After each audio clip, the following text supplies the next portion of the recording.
Hi, everyone. My name is Umar Ditta, and welcome to Thought Bubble Fringe. This is a video about, well, more like a panel entitled Working Together in Indie Comics. So I'm just going to read off the script here that I put for myself because I'm professional like that. But I'm just going to put here that it is basically, collaborating on a comic is just one aspect of many when it comes to creating a bustling and growing indie comics community. So please join myself and others as you sort of delve into how indie comics creators work and support with each other, and basically you can't get more wholesome than that. So I'm going to let you guys introduce yourself. So I guess we'll start with Monty. Hiya, I'm Monty Nero. I write comics and draw them as well. So I've written the X-Men, Hulk, Death Sentence, which was a creator-owned title that got picked up by Titan. And I'm currently doing Frenemies with Yishan Lee, which is a science fiction fantasy. And that's live on Kickstarter at the moment. Awesome. Lane? Hi, I'm Lane Yates. I primarily write mini comics. I've done one recently with Garrett Young. It's called The Garden. And then forthcoming, there's a comic called If on Account of Sunday, and that's going to be drawn by Michael Miller. And I also do a webcomic called Single Camera Sitcom, and that is updated from Tuesday to Friday, and you can read it on Tapas. Erika? Hi, I'm Erika Price. I make horror comics mainly. I'm a cartoonist, so I write and draw. And I'm mostly known for Disorder and this dread disease we call Skin, which will be out by the time this goes out. Awesome. Nick? Hi, I'm Nick Bryan. I'm a comics writer. I'm mostly done sort of high concept sci-fi fantasy one-shots. The most recent one was And It Snowed, which was on Kickstarter in September and should be up for sale as of this Thought Bubble weekend right now. Awesome. Chris? Hiya, I'm Chris Moll. I'm a writer. I've done a bunch of stuff, including I'm probably best known for Brigantia, which is a sort of pagan superhero series with Melissa Trender and Harriet Moulton. And I've also done the Black Rubric, which was a sort of one-shot about a satanic black metal band. Brigantia 2 just went on Kickstarter a couple of months ago, so that hopefully again should be available when we get to Thought Bubble weekend. Great. James? Hi, I'm James Sarandis. I write I Hand Voice, that's my webcomic, as well as I've had Future Quake 2020 out this year and Gods and Monsters on Kickstarter. I have 3 other projects coming out later this year. But if you want to keep up with me, you can follow me on Twitter. That's where I put most of my stuff right now. Awesome. And last but not least, Samir. Hi, everybody. I'm Samir.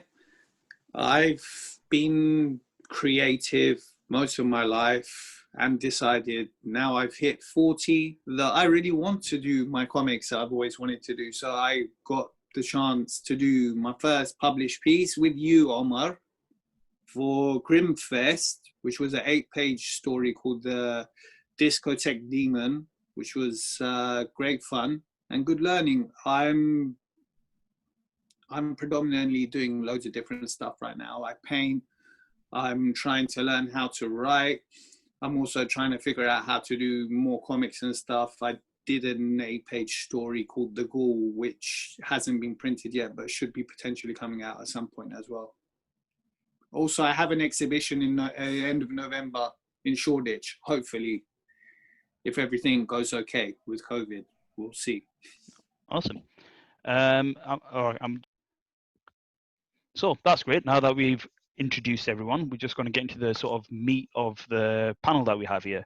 So this whole sort of discussion is about how creative people were keeping creative and keeping on top of their work within 2020, because obviously we won't go into the details of why this has been such a important and busy year. Let's just leave it at that. But I guess we'll start off with Erika. Yeah, so this was going to be my first year doing conventions, which obviously people have been bugging me for years, going, "Oh, when are you going to table?" And then, yeah. So I've sort of had to change my focus from that to more online stuff. It's a lot of this. I struggle with mental health issues anyway, so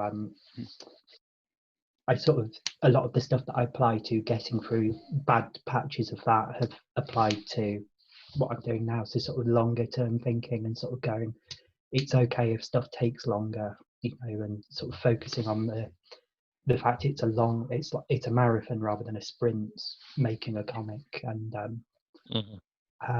And Lane and I are collaborating at the moment, and so that's actually been quite helpful to have someone else to, rather than just working by myself and sort of spiraling. It's been quite helpful to have someone to sort of check in with every now and then because of work. So yeah, absolutely. Lane, is there anything else that you want to add on with your collaboration with Erika, or how that's been for yourself? Yeah, totally. Yeah, it's been great because you just kind of always have something to go back to, like when you are, like, you're just not alone in the process. I mean, like for myself, I need to be very productive right now. I think it's very helpful for me, like, to stay positive, to just like keep putting out or keep like trying to make work. But that can be very lonely. So like I think that the creative partnership that like Erika and I have, or like that I've had with other people that I've been working on comics with, is really it's nice to have a community at the very least, Yeah, absolutely. And that's the whole point of this panel, to sort of highlight certain communities within indie comics that may have gone under the radar, or also there as something for other people to sort of let them know, that there is a community out there. Monty, is there anything else that you want to add to that? Yeah, I just wanted to second what Erika and Lane had said.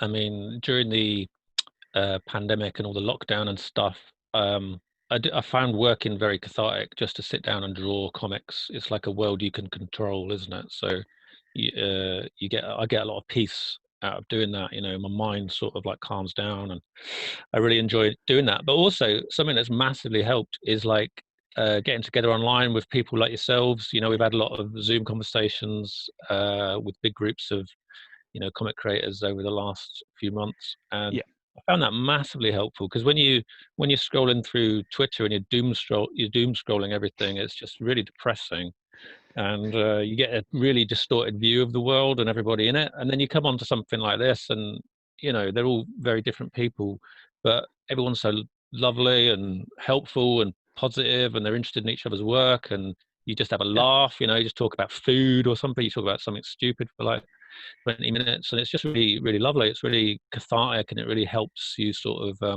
have that human connection that you miss with all the conventions not happening. Yeah, absolutely. Chris, suppose you have some about that as well, so positive as well. Yeah, I just want to add on to what Monty was saying as well. Yeah, the conventions for me is a lot of people that I know on Twitter and I know online through comics, I only really interact with online, because we're scattered all over the world, we're scattered all over the UK, and it's not that I go out in a normal situation I'd get out to the pub with them all the time. So conventions are really a time when we all get together and we get to hang out with and chat and have a good time. So yeah, it has been very hard this year not having that to look forward to. But I think we've tried. It's been really nice. I've interacted with people a lot more online. We've done a lot more of these Zoom chats. Like Monty was saying, it is you can just have a laugh. And kind of rekindle that. We're all in this together. We're all working on stuff. It might be completely different things, but we're all working on things and trying to get things out. And it's just nice to have that kind of positive reinforcement. Like, I mean, I've done 2 Kickstarters this year, and it's just been really great being able to talk to people about them, get other people giving me feedback on them, and having that kind of connection with other creators at the same time. Yeah. So yeah, it's been a challenge, but it's been nice to be able to try and keep a sense of not really normality, but like positivity, I guess. Yeah, getting some positivity in this sort of crazy, wacky times that we have. James, is that something as well that you've been feeling as well? Well, yes, but also I just want to say it's also okay to not be productive this year, because I know for me, I'm a full-time dad. I work full-time, and this has been a very stressful year. But the way I think of it is a lot of the stuff I was able to put out this year, I worked on years ago. Yeah. I worked on something for a project. I squirreled it away because it didn't work out for the anthology or something like that. And then later on, it might come back and you might use it for something else. So it's not that you always have to be amazingly productive all the time. It's that sometimes you can, when you're feeling productive, you can be productive. But if you also need to sit back and be like, I'm not up for this, you can do that and then come back to it later. Because as long as you're saving everything you work on, it's still there for you. Absolutely. Absolutely. Nick, is that something that you felt as well? Yeah, I think it sort of snuck up on me because when this first started in like March, I had a sort of quite a few things I was about halfway through, which I was able to sort of work through to the end, which was quite satisfying at the time because it meant sort of ignoring the outside world. But eventually I ran out of those and had to start making up new things from scratch. And I think that was like, yeah, that was about May, June. And that was when it really stuck up on me a bit more. And like James said, I've had to sort of, manage the productivity dropping a bit and being, okay with that and being able and having, people to talk to about it and stuff has helped a lot. Yeah, exactly what you said there, Nick. I think it's also important to both have the sort of support group that we have, as well as, the support group, I guess, is there for collaboration and there in stages where you don't feel collaborative. Has there been any other sort of sort of other things that you guys have got from having this support group in place? So, maybe even the sort of Discord groups that you might be a part of, or even just in Twitter, just sort of dropping in on people and sort of adapting to this, weird year that we're going through. Erika, is that something you've been feeling? Or? Yeah, definitely. I mean, other people have touched on it, but that social aspect of conventions is really important. And like so much of the advice we give to people who say, "Oh, I want to make comics," is go to a convention and talk to people. And at the moment, you can't do that. There's not physical conventions. So having online spaces and having things like Twitter there, I think that helps. And I think sort of having more things like that is a good way to go to sort of bridge that gap and help people to not feel so isolated. Yeah, absolutely. Samir, is that something that you felt helping you out? Because I know yourself that you're a very sociable person like myself when the moment comes up for it. Is that something that you found a bit difficult to keep up with, or is that something you've been finding to adapt with? I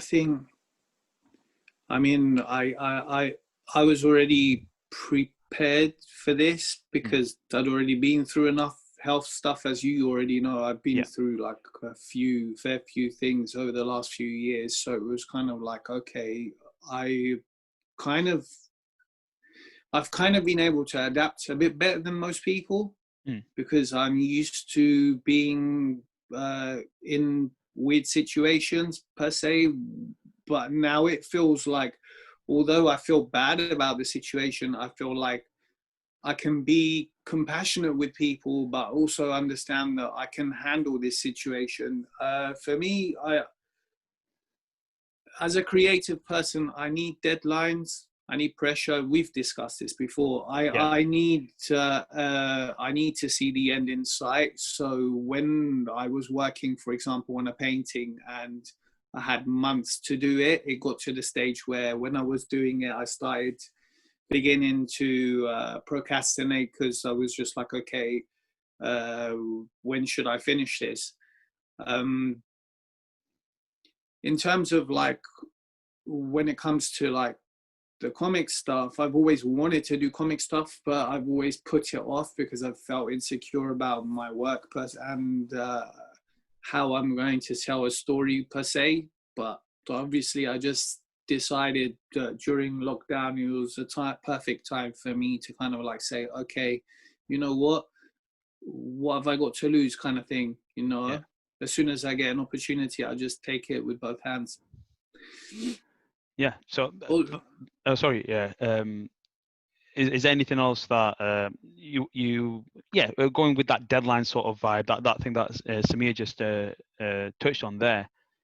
Monty, is there something that you found sort of, like I said, you mentioned being cathartic earlier, something like that as well? With the deadlines, it was like the lack of deadlines that kind of inspired me, because a couple of things I was working on with creators around the world kind of fell through because of the COVID situation, and the whole comic industry ground to a halt for sort of 3 months. So I just had a bit more time on my hands. So I decided to press on with the sci-fi fantasy that I'm doing with Yishan Lee, which is the Kickstarter project, creator owned. And then I just thought, because I didn't have any sort of pressing deadlines, I just thought like, well, I've got all these kind of, when you plot a comic out and you've got all this stuff you're not actually using in the comic. Yeah. So for the Kickstarter, I just got more and more creative about doing the Kickstarter. So we turned the Kickstarter into a fictional part of the Frenemies universe, so that there's no updates on the sort of Kickstarter that are just normal updates about how we're doing and what the rewards are and what the money is and stuff. Every update is a new story, so it's like flash fiction. Every day you get a new story and it expands the world, and there's like 30 stories that are going to appear every day on the website. So there's no way I'd have done that if I had like all these normal tight deadlines, because normally, especially in comics, everything has to be done very quickly. Yeah. And you don't really have time to sort of really, you just straight into it and you do it, and then you sort of make it as good as you can, and then you move on to the next thing. But I had time to really think, and I'd think about Kickstarter and think about how to make it a creative storytelling experience rather than I don't really enjoy asking people for money. I like making stories. So Yeah. if I could turn the whole thing into a story, it makes it more fun for me. And that would never have happened if the COVID hadn't happened, because I wouldn't have had the time to just sort of think about it and to make all this extra stuff. So from that point of view, it's been quite interesting, quite a journey. No, absolutely. Well, I just seen Samir raise his hand, but I think James was. I feel like school teacher here, by the way. James, anything to add with that? I just wanted to say it's been absolutely amazing seeing how all the communities have been pushing for Kickstarter and all other online sources. It's just been incredibly inspiring. I know I'm going to be trying to dip my toes into it next year because I've just been so impressed. I'm trying to better work Patreon and just better advertise. And it's so nice to be part of the community, because you're like, I don't know how to do this. And they're like, well, you just do this or that, or here's a source, or here's a bit of information, here's a piece, something for free that you can see how it works. And you don't feel like I have to tackle this all by myself. You have a community going, well, here, of course I'm going to give you something. I love you. Here you go. Absolutely. Well, I think the Kickstarter sort of mentioning has raised a bit of alarm bells with the panel that we have here. I think obviously Samir was next, and then Chris and Nick. Anything you want to add in terms of the Kickstarter talk, which, as I can imagine, as I know, in fact, it's a massive boon in the sort of lockdown period that we went in. Samir? With Kickstarter, like at first I was like super intimidated by all the stuff that was coming out, because obviously like I'd see like you guys or all of my friends working on stuff and I'd be like, there's no way I'll be this organized. And the great thing about what's happened in lockdown was we created our Discord group, which essentially is, if I want to do something, I can speak to any of you lot and, discuss possible ways of doing things in a creative way, like what Monty was doing, because I also don't want to, essentially beg people for something and not give them what it's worth, kind of thing. Yep. So, I also did notice that a lot of bigger companies jumped onto the Kickstarter bandwagon as well, which was like something that a fair few people were a bit upset about. Yeah, I get it. I understand. At the same time, obviously, there were a few things that I was interested in, but I think, it's a great time for change. I'm interested to see where it goes. As a creative person, I want to put more stuff out there. So if this is an avenue that's potentially doing well, I want to, take full advantage of the opportunities that I have. Yeah, absolutely. Chris, anything to add to that? Because I know you had 2 Kickstarters, like you mentioned this year. I'm a glutton for punishment. Yeah. Yeah, I think it is really interesting how this year, like Samir was saying, how Kickstarter has become this massive thing, and it's going to be very interesting to see how that, for a lot of people, they might think, oh, Kickstarter is kind of a fallback option. You might pitch a comic, you might want to get it picked up by a publisher first and foremost, and then if there's no interest in publishers, you might go, well, we'll go to Kickstarter. We can raise the money that way. But I think this year, particularly in the context of this chat about the wholesomeness of community in indie comics, with Kickstarter particularly, what's great is you see the same people back my first project this year, back my second project when they wouldn't, they didn't see the first issue of the comic, but they saw issue 2 and went, oh, I backed that guy's comic a few months ago. I like that one, so I'll jump on board with this other series as well. And you get that kind of, you can sort of build, you can build a community. It's not just people who give you money for your comic and then you never interact with them again. It's not the same as if you sell it, someone sells it in a shop and you never see that person. It is very much like they're investing in your project. So they feel a degree of not ownership over it, but they feel like they've contributed to it. Yeah. And that I think is a really nice part of the Kickstarter experience. And especially this year, there's been a few people that I've seen that back both mine, and I've kind of gotten talking to them and like, I thought we follow each other on Twitter now. I've made new friends as a result of them, jumping on Kickstarter. Yeah. So that's something I think the big companies don't quite understand. Like, I'm not throwing shade at anybody, but I think they don't quite understand. If you want to throw shade, I won't stand in the way. But yes, I do understand. You know what I mean? I don't think they understand the community aspect of it. They sort of think of it as just a shop front, which for some people it is. It's not all going to be love and rainbows. For some people, it's just I'm buying this thing. But I think for a lot of us, it is about building a community, and it's about building a group that will support each other's works and support each other's Kickstarters. Absolutely, Nick. Is that something that you felt as well, like the sort of community aspect of Kickstarter? Well, yeah, because I put out a few comics just myself without running a Kickstarter or anything, and my big sort of to do for this year was to try it differently by doing the Kickstarter for the new one. Yeah. So I was quite keen to see if it made a huge difference having that sort of big central campaign, that big central push, that sort of sense of everyone doing it together, rather than just me, putting the comic out and getting a few reviews and sort of hoping people found it. And yeah, it's been huge, and it's been amazing to be sort of part of a thing in that way. You meet a lot of other people running Kickstarters, you meet a lot of other people who have a lot of interest in the comics that are out there on Kickstarter. And yeah, I mean, I've seen, I don't know, so someone says that they thought it was mostly basically where the money that people would have spent at conventions is going, and there's probably some truth to that, but I think it's interesting to see, or will be interesting to see how that sort of levels out if and when conventions return. Oh, awesome. So that's something that we can obviously just expand on a bit further, where with Kickstarter being such an important factor in this year of, even if it doesn't lead to creativity or lead to a new Kickstarter, but the inspiration that some of you guys have talked about, where it inspires, maybe not over the last few months, but to line up something along the way. Are there any other sort of findings that you've had in, like, any sort of tips or anything like that you could recommend to people in this sort of difficult time to get creative or anything like that, Lane?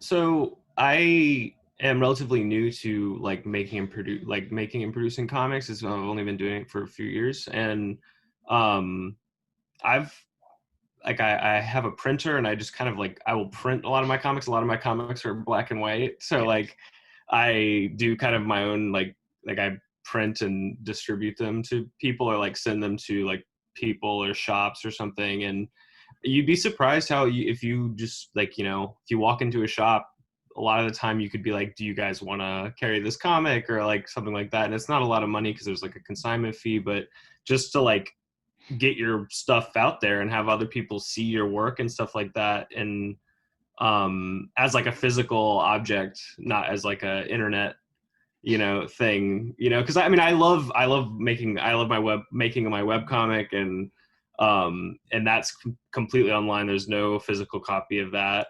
But just someone having a small little thing that you made is very intimate in this way that I recommend. And it's a lot easier than you think it is, I would say. Yeah. Zine printing and stuff like that. Yeah, you can't get more indie than that. The sort of the tangible essence of having a comic in your hand, giving it to someone, it's indescribable, really. James, anything to add to that? Yeah, one thing I would also say is look at different things, watch different movies, listen to different music. You never know where inspiration will strike. Hmm. I know I watched the movie Colossal, and then I saw, of all things, an anime music video, and it gave me an idea that put together a comic that I'm so looking forward to showing you all. But I never expected that to happen. So if you can try and expand what I mean, it doesn't have to be everything. You don't have to like everything you read, but just try different things. Absolutely. Monty. Oh, I totally second what James says there. I think what I'm always looking for when I buy a comic is something original, and when I'm writing, I'm always trying to come up with something original. And I think the key to that is, as James says, you've got to live an original life, and you've got to experience things that are just sort of fresh to you. And if you're just doing the same things as everybody else, and you're consuming the same things as everybody else, and you're probably going to come out. It's like an input-output situation. Creativity. It's like everything you sort of experience will sort of somehow inform what you make.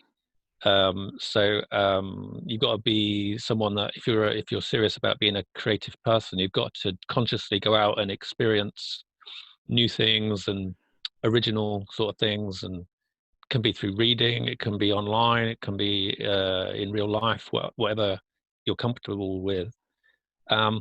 But definitely, I think with one of the few downsides, because I really get a lot out of the online community, but one of the few downsides is you see a lot of people just copying each other, especially with art.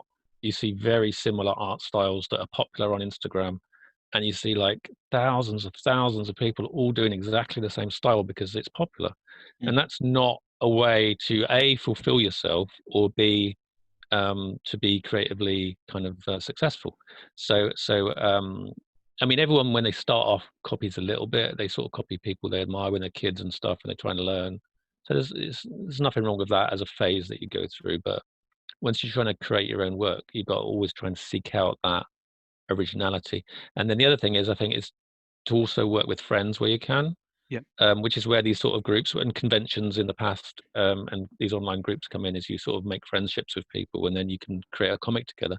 Because creating comics is hard. So when you get to tough bits, you need that friendship that exists outside the comic to rely on to pull you through it. And then also my other tip would be pay people.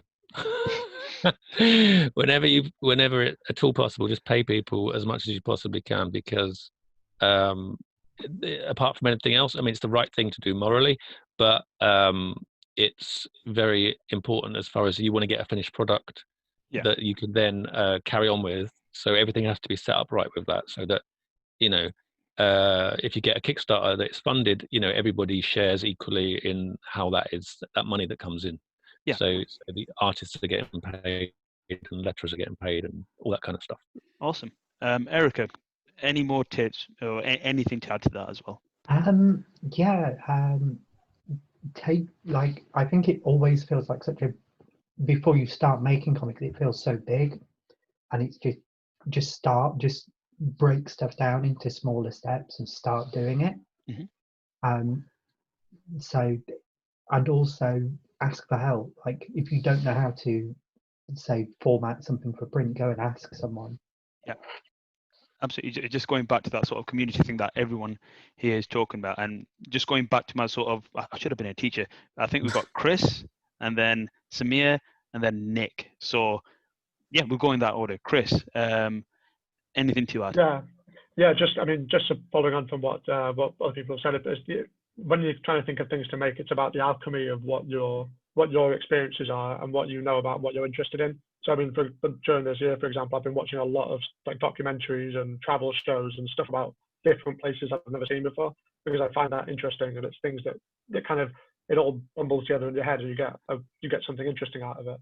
So I mean, there's a project I'm on at the moment. We're still in like the pitching stages of it, but it's pretty much, it's like an alchemy of, I really like ice hockey.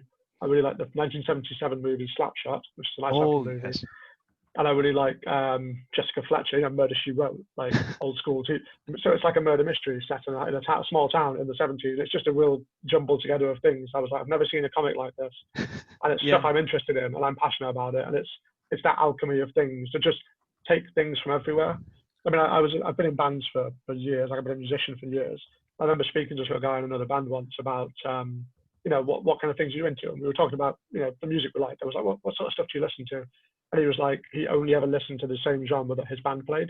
And I was kind of like, that seems problematic. You know, if you're in a metal band, don't just listen to metal, listen to everything, because it will help. You know, and that's the same for comics. Don't just read comics. Don't just read one type of comics. Read everything. Read everything, anything that interests you. You know, because I know there's people who probably, I read a lot of superhero stuff. I don't only read superhero stuff. Yeah. And just as well, just to follow on, it's going back to something James said earlier about, you know, the general tips of being creative. Don't try and force yourself to be creative. Don't, especially this year. I know for a fact, you know, like it's been hard this year. Everything has been hard. So if you're just sitting and staring at your phone because the world is a horrible place, you know, don't try and force yourself to go and do something, because what might come out of it, you know, you might, I mean, everyone has a different, some people might find that okay. They might want to work through it. But if you're doing it and you're feeling like this is a real struggle, it's just going to sour you on what you're making. And you're going to be like, I'm not happy with this because I did it while I was miserable. I forced myself into it. And, you know, you're not going to feel that satisfaction of like things just clicking into place. So don't push yourself to be creative. You know, if you feel comfortable doing it, great. But it's okay to have some time off and just sit and veg and watch a comfort movie, you know, watch something you've seen a million times before. Yeah, just going back to that as well, just briefly, if no one has seen Slapshot, it is awesome. Paul Newman's in it, and it is bonkers. We're not going to tell any more about it, but yeah, speaking of comfort films, that's one that I watch all the time because it's definitely not family friendly. Oh no, yeah. Check the ratings, you know. But anyway, Samir. So I was going to say, like, obviously, I did a 8-page story which I still haven't got printed yet. I still haven't got it printed yet because I want to do I want to do like a risograph printing of it. Okay. I was going to say, during lockdown, I had an art class with Lucy Sullivan, who's like one of my favorite people ever right now.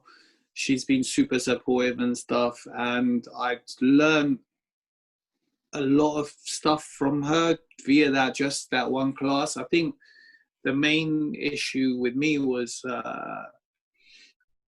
not just doing stuff, being nitpicky and things like that. I mean, obviously, like, for example, I mean, what Lane's doing is the type of thing that I want to do right now in terms of just putting stuff out there and short and sweet stuff, you know, printing it out, it being lo-fi, people taking it for what it is, but also it being a tangible living object. Well, not living object, but an object that you can like physically hold.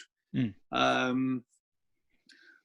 was gonna say that if it wasn't for like my comics people and like friends that I've met over the years via comics, I wouldn't have ever decided to do any comic stuff. I would have been super reluctant. You know, support networks like you, Omar, and my friend Ahmed, who's always been supportive from the get-go, have helped me a lot, because like during lockdown, I found it hard when everything was, you know, becoming really difficult. There was a time where I was just like super apathetic towards everything. And for me, unlike like Monty, I teach 3 to 5 year olds. So like making comics or making art was cathartic for me, because I'd be able to just do like a 20-minute sketch or whatever, and then sort of like say, okay, you know, I've got it out of my system kind of thing. Whereas like when I was painting during lockdown over longer periods of time, I'd become sort of very lethargic. But I mean, I wanna do stuff like this. Yeah. Mhm. You know, and that's the goal. I mean, also, I decided during lockdown, or you know, a couple of weeks before lockdown, when I'd met you, I decided to start making active changes in my life. Like I've been taking care of my health. I've been trying to, you know, sort out my mental health issues, which is kind of up and down. But obviously, you know, having a collective of like-minded people who are creative as well, who understand how you feel or potentially can empathize in ways that other people can't. And I was going to say, Chris, like, you're watching travel shows during lockdown, you are a glutton for punishment. Absolutely. But that said, Yeah, pretty I much. did Yeah. as well. Believe me, I watch loads of shows about places I want to go to at some point. Absolutely. But yeah, I mean, I concur with James as well. There's so many places you can find ideas from. Like I have an idea that I'm working on, which I've discussed with you guys before, about Mexican wrestlers. Yeah. Which is completely bizarre for me because, like, I only recently started watching wrestling in any capacity recently during lockdown as a nostalgic thing I used to do as a kid. But yeah, Mexican wrestling and the politics of what's going on now with border controls and stuff, an idea cropped up. So potentially that will happen over the next year, hopefully. Awesome. But yeah, I'm excited about the future. Although like everything is quite uncertain, I'm trying to make the most of what I can do and not focus on what I don't have control over. No, absolutely. And I guess, Nick, any other sort of tips or any sort of advice that you can offer to people? Well, I mean, I think sort of coming off something Monty said, because I've been doing this for a couple of years now, there are a few collaborations I've been in for a while, and I think having those sort of longer term collaborations is a very sort of a more micro form of community than some of the ones we've spoken about, I guess, like compared to Discord groups and stuff. But having longer term collaborations with the same partners, like I've done, I think overall 4 or 5 separate stories with Rob Ahmed now, and I'm in the middle of doing my second long term thing with Rosie Alexander, and there are some others as well. And yeah, I don't know, I find that's kind of helped inspire me through some of my blocks during lockdown. I think it's good to, one of the rewards for having done comics for a while and built up a support network and stuff is having those sort of long-term relationships. And I think, yeah, that's a thing I'll be very grateful for having during this period and for having, you know, built up over the last few years. Awesome. I do, and I think it's great that you can have the collaboration with someone and you can both push each other and you can sort of go, hey, so we did this last time, let's try and do something even wilder, let's do something more challenging for the both of us. And you can grow together, then you can grow through that process. Yeah, it makes things like writing scripts and stuff a lot more fun. It's good. Absolutely. So that was great. That was awesome. I really hope that people watching this panel found that interesting and got some interesting information from there. But now, as an avid listener of podcasts and all those stuff, I know at the end you have to do plugs. It is something that is like an unwritten law or something like that. So I'm just going to roll out the sort of plug bag or whatever you want to call it to the people here. So Monty, is there anything that you want to plug? Yeah, well, I am Monty Nero, so my website is montynero.com, MONTYNERO. And if you go on there, you'll see all my comics and links to articles about them and interviews and places you can sort of get the comics. So the main ones are, we've got Frenemies with Yishan Lee, which is the science fiction fantasy. We've got Death Sentence, which is superpowers but not superheroes. That's the French edition of that one. And then this is like my personal autobiographical comic, Hollow Monsters, which I write, draw, and letter myself. And you can get all those on my website. So yeah, thanks. Awesome. Lane, your plugs. Yeah, hey, so I'm Lane Yates, and the best way to support me basically would be to follow me on Twitter. I'm gonna share that, right? Share the screen. And I keep my webcomic on that. This is my Twitter account. And yeah, this is the toppest link for Single Camera Sitcom, which is my webcomic. So Cool. Thank you. Erika? Lane has an Etsy as well. They forgot to say. Yes. Go to Lane's Etsy as well. Yeah, so you can find me on social media at Erika Price Art, all one word, and I sell my comics and prints online at erikapriceart.storemv.com. And these are some of my books. I do Disorder, which is it's a comic about cycles of self-destruction. It's body horror and things like that. And this is my new book, which is This Dread Disease We Call Skin, which is a collection of short comics on the themes of loneliness, abandonment, and alienation. So yeah, and I was just going to say some amazing stuff there, Erika. Sorry, I was going to say because especially Disorder. I'm not sorry for laughing there, but Disorder. All I can say is that. Oh, thank you. Yeah. Nick? Yeah, you can find me on Twitter at NickMB. That's M for Matthew, B for Bryan. And I've also got a website at nickbryan.com, which has quite a lot of free comics and short stories and stuff I've done. And yeah, my new comic, And It Snowed, which was on Kickstarter a couple of months ago and looks like this, is up on my website shop at, again, nickbryan.com. For, I think, yeah, as of this current Thought Bubble weekend, I'm debuting it technically. So awesome. Check all those out. It's good. Chris? Yeah, you can find me on Twitter at Chris Manji, MANJI. Website's chrismole.co.uk. So I've got a Gumroad store for digital comics and a store for print comics as well. So I've got Brigantia, that's issue 1, which is very shiny. Issue 2, at the time of recording this, is about to go to print. At the time you're seeing this, we're debuting that at Thought Bubble as well. So that's available. And I've also got the black rubric on there as well, which is lovely, black and white. Ben Philby cover, I love it. So yeah. Awesome. And James? So you can follow me on social media at James L. Sarandis, Sarandis. You can read I Hand Voice on Tapas or Line Webtoon. It's also available on Comixology.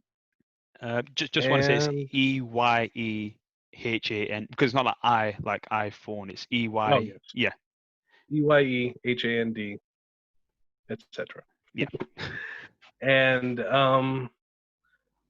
just follow those social media. I'll be reorganizing myself to be more accessible in the not too distant future. Awesome. Samir? Okay, cool. Right. So as of today, i.e. today, yeah, we're going to put out, well, I'm going to put out our Discotheque Demon via Twitter. Awesome. I'm going to put it out, which is an 8-page story that we did in collaboration with the Grim Tales anthology for Grimfest. Yeah, that's the one. Which was awesome and super fun. Love you guys. I had so much fun watching loads of horror movies and I didn't sleep much yet. Yeah. I've been painting stuff similar to the photographer Liam Wong, like cyberpunky stuff, but it's more expressionistic artwork. I'm going to post up my Twitter, which is _SimSimmer. Yeah. 1980, because there we go. All right. My plugs are you can find me on Twitter, but I'm not really there anymore. It's Umar Ditta. But if you want to buy my stuff, it's at my Big Cartel website. It's umarditta.bigcartel.com. And if you really love me, you'll send me food. All right. So yeah, that's about it. Thanks for watching. Hope you enjoyed the panel. And well, let's give a virtual round of applause to our wonderful Thank you. Nice to meet wonderful you panelists, guys. and Nice to see you guys.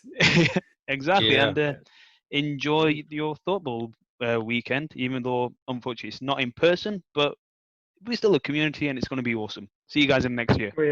Let's give a big shout out to Umar as well for moderating this whole thing. Yeah, thanks, dude. Hey.